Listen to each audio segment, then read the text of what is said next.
এমনি এমনি ঘুমাবেন না। ঘুমানোর আগে বিসমিল্লাহ বলে লাইটটা অফ করবেন, বিছানাটা বিসমিল্লাহ বলে ঝাড়বেন, ঠিক আছে? ওয়াশরুম থেকে পারলে অজু করে আসবেন। মশারি দিচ্ছেন, লাইটস অফ করছেন, পাত্র যেগুলো আছে সেগুলো একটু ঢেকে রাখবেন বিসমিল্লাহ বলে, দরজা লাগাবেন বিসমিল্লাহ বলে। এরপর 3 বার পড়বেন সূরা ইখলাস একবার, সূরা ফালাক একবার, সূরা নাস একবার, পরে হাত একত্রিত করে ফু দিয়ে গা মাসাহ করবেন। এই কাজটা 3 বার করবেন। একবার আয়াতুল কুরসি পড়বেন, সূরা বাকারার 255 নম্বর আয়াত, আল্লাহু লা ইলাহা ইল্লা হুয়াল হাইয়ুল কাইয়ুম, এটা শেষ পর্যন্ত। এরপর সূরা বাকারার শেষের 3টা আয়াত পড়বেন, লিল্লাহি মা ফিস সামাওয়াতি, এখান থেকে ফানসুরনা আলাল কওমিল কাফিরিন পর্যন্ত। তারপর ডান কাতে পাশ ফিরবেন, বলবেন আল্লাহুম্মা বিইসমিকা আমুতু ওয়া আহইয়া।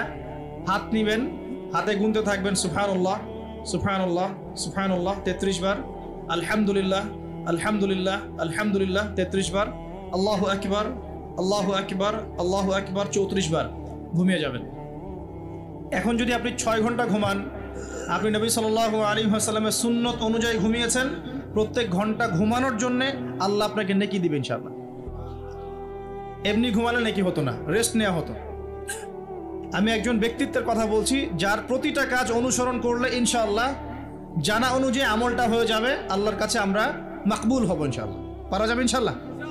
ঘুম থেকে উঠলেন, এমনি এমনি উঠে চলে যাবেন না।